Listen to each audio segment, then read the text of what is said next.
Okay, welcome to today's video where we're going to do a motion breakdown on the round 5 of SIDO. We'll first look at the government side of this motion. So the motion is human smuggling is the aiding of a willing person to illegally cross a border. It is distinct from human trafficking in which the person does not consent. And the motion is this house will decriminalize human smuggling. So, before we get into the statements generation of this motion, there's a very easy framing that really breaks the comparative for government side that is really beneficial for any gov team to run, whether it's opening government or closing government. So, think about what this framing is. Pause the video for a second. Try to think if you can develop it or like not just say the framing, but illustrate the framing and give reasons for why the framing is likely and what it does to the debate, and then we can continue with the video, because this framing honestly aids all of the types of arguments, and it deeply empowers the arguments on gov side and depowers the arguments on op side. Cool. So pause the video, think about it, but otherwise, if you're done, let's continue with it. So the framing is that these people will try to migrate anyway, or they'll try to use the human smuggling anyway.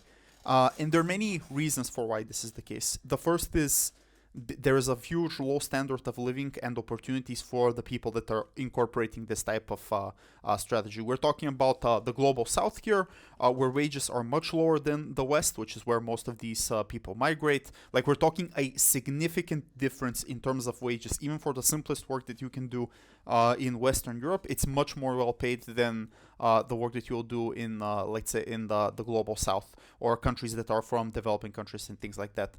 Healthcare and social services are also of lesser quality. Whereas in contrast in the West, or like countries where these people migrate, healthcare and social services are a lot greater. Educational opportunities are also higher in the West. So like your kid going to, like, let's say a trade school at worst, but college and university, they have a much greater likelihood of succeeding and developing themselves in comparison to the global South in general, or countries that are developing and things like that. Meaning that there is a very strong pressure for people to migrate and for people to search this particular option of being smuggled within these countries. The second reason is that many of these people are likely to be scammed by the smugglers themselves. So the visualization of this, or the way this works, is they usually tell them things like, for example, you need us to get there. We know what is the best way. We'll get you set up. So you have to work and cooperate with us. The normal system either doesn't exist or takes super long, and you can't navigate it because you, for example, don't know English or something, or like the local language or something like that. So they use these very strong manipulations in order to scam people that this is the way. And after that, they usually promise them everything. They tell them things like, for example, when you go there, they're basically going to give you free money. You don't have to work, or you don't have to work that much. There are things like welfare for you and stuff like that. And because these people are desperate, as we explained in point 1, once these people are able to lie and manipulate these people, they have a lot of like reasoning to basically get them to do this particular thing. The third thing to note here is that op may say it's risky to do this, because like you're literally smuggled. That's true, but honestly, most of these people that think about this decision weigh it off and choose to go, because at the end of the day, that's their decision. But also, the population in the global south is much bigger than the West. So even if like 1% or 0.001% of the people decide to migrate, it's a huge proportion of the planet. So it's a huge wave of migrants that will come to these countries. Bottom line is that the criminalization of this tool, of this like thing that people are doing, does not deter them, because there are very strong incentives that push individuals to want to engage in this type of in this activity, that strong incentives that make people want to migrate, very personal incentives, meaning that arguments around deterrence and stopping people don't work, because this is simply not deterring them if these incentives are much stronger. However, then all of the harms, and this has the following implication in the debate. If this doesn't deter, then all of the arguments on opposition side as to like the amount of migration increasing is unlikely to happen, because already there are many individuals that are going in and doing this, because this is the presumable line that will come. Rather, what will happen is all of the harms that are associated with this being enacted will just be taken away. It's kind of like the drugs debate, where you say there are many reasons as to why people are still consuming drugs, even though it's illegal and criminal activity is happening. Once we legalize it, yes, there may be an increase, but it won't be that much of a degree. However, all of the harms will be alleviated when you're able to impose regulation, where you're able to have competition that increases the quality of the drugs and things like that. This is the same logic and same framing for this particular case. Cool. After we got this framing, we have now broken the debate to such a way that it's super easy for us to win, because all we have to do is prove that criminalization is bad and leads to bad outcomes. So we have to generate the statements, and you can pause the video here, generate the statements, and then compare to what I did. Cool. So basically, there are three broad lines of analysis that you could run in this motion. Firstly, that people have a right to asylum and safety. Secondly, is that they can have some kind of recourse against the smugglers, like you can go to the cops. And thirdly, this will lead to economic benefits, both in terms of wider society and in terms of these people. So let's look at all of these things individually. So basically, let's look at the first idea and examine what are the harms of remaining in your host country. So firstly, in certain cases, we're talking about people that are in a crisis. This could be a war, like let's say the example of Syria. This could be a political crisis. This could be a natural disaster. This could be an economic crisis. Basically means, all these things means that the living conditions within the countries are very, very bad for these individuals. Their day-to-day safety is harmed. Their capacity to self-actualize is harmed. Their human rights may also be harmed, and things like that. Like maybe they could also live in a dictatorial regime. Smuggling, in some cases, or I would say majority of cases, offers a good alternative for you to get safely, because these are people that have presumably done this for a very long time. They have channels, they have ways of transporting people.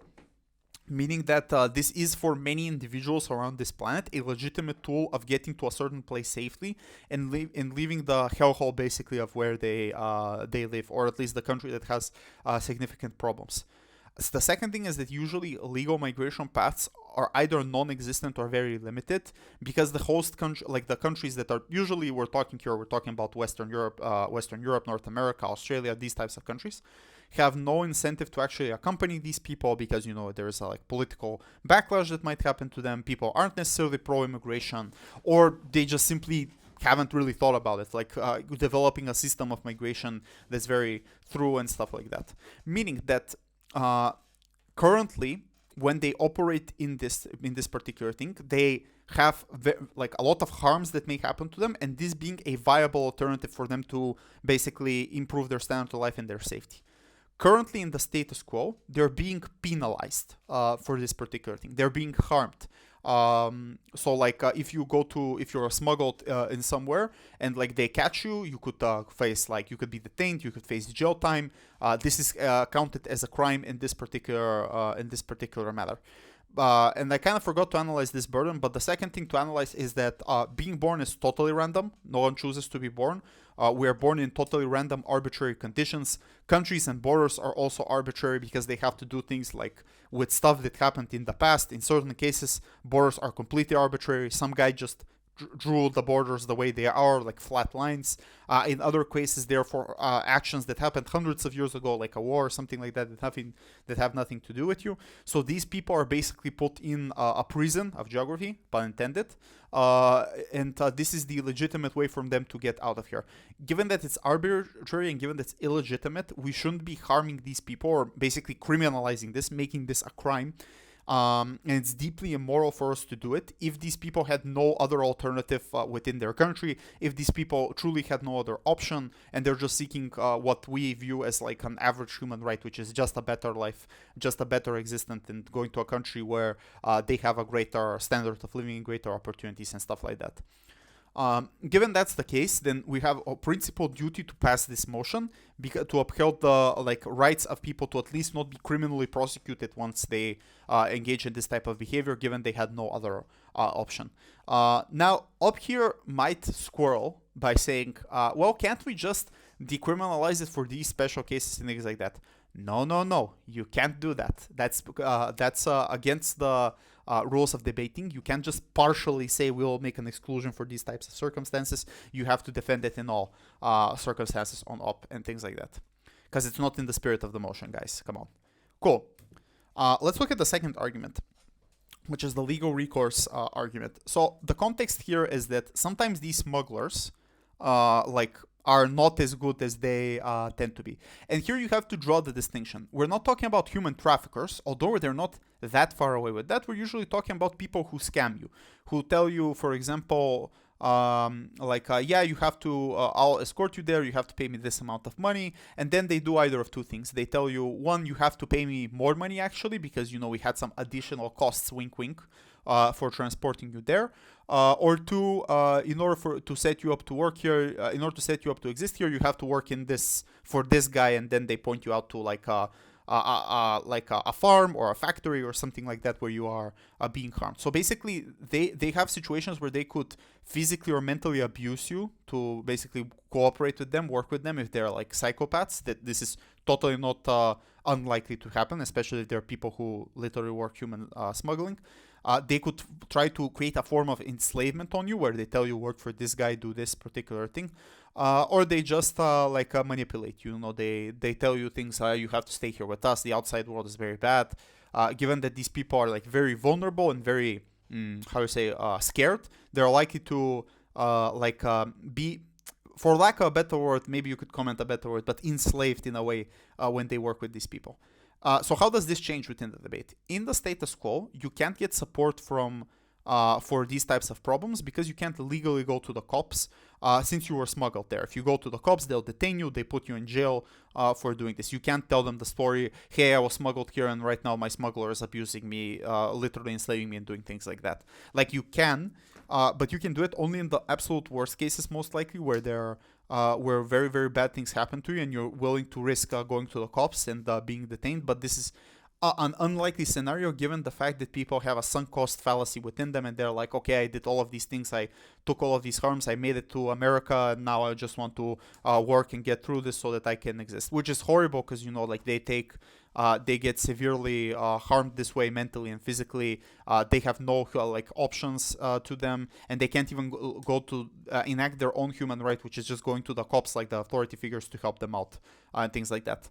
This changes in the alternative, because now you have, when it's decriminalized, you now can safely go to the police and tell them what is going on, provide them, you know, like not references, but like a report for what you have gone through. If you, for example, have been physically abused, if, for example, they tell you have to work here, you have no other options. If they do things like, for example, steal your documents and not give them to you, the cops can, now that it's not decriminalized, the cops don't have to detain you. They don't have to put you in prison. It's not a crime. Then you with the police together can go to these guys. They can arrest them for investigate them for the negative behavior that they give, or they can offer you protection because, you know, you're an eyewitness to a crime. And you're exposing like a criminal network in this particular moment of, you know, people who are smuggling people. That's not the illegal part, but the people who are like abusing them and harming them and things like that. Which means that the likelihood of you continuing to be abused in the long term is decreased when you're able to go to the cops and be provided these particular things, which is a huge impact for these people, because this means that they can, once they've made it to their host country, start a normal life, live a better life and things like that. And finally, there are just economic benefits to this. So currently, when smuggling is illegal, you can't find a job basically there because you're not supposed to be in the country, right? Like it is illegal for you to be smuggled in this particular country. This means that most of these people that are smuggled either work completely irregularly or are undocumented when they work in this particular thing. This means for their labor, taxes are not being paid. This means they have to agree to very, very low wages because the employer has all of the bargaining power, and they tell them things like, for example, we're hiring you illegally, to whom you're going to go, you have to agree to this salary. It's still much more probably than what your home country is. It is, but like it's very low for there. And you have no fair movement. You have no free movement of people to jobs. So like you can't go to another guy and ask for a job there. So there is no competition. And you have to agree to these like pennies that you have to work on. So generally this means that there are economic inefficiencies, both in terms of the wider economy and both in terms of the person who we're talking about. So how does this change in the alternative? The first and most basic thing is that people are now more likely to work documented jobs where salaries are higher because, you know, they have to be at least the legal minimum wage, and their taxes and health insurance is also being paid. So this is good because now the businesses actually that hire these people pay the taxes fully to the government, so the government gets a tax surplus, but also the individuals get enough salary. And this kind of seems like a fluffy argument, but if you think about how many people work in these illegal, like not illegal, but like semi-legal jobs, like let's say farms, factories, maybe restaurants and things like that, this is actually a huge part of the economy that if you're able to like enlighten or legalize in a way, this could be a lot of money that goes as a surplus to the government budget that the government can use for good things like, let's say, healthcare, education and things like that, and at the same time people would be able to have their salaries and things like that. Now Op may respond by saying, oh, but if their salaries are increased, then doesn't that mean that the total pool of jobs is decreased? No, because the only reason the salaries are low right now is because these businesses can basically strong arm these migrants within this country, threaten them that they will deport them, and so they agree to the absolute minimum possible thing while increasing their fat profit margins. This is how the real world is, guys. You can't really argue against this particular thing.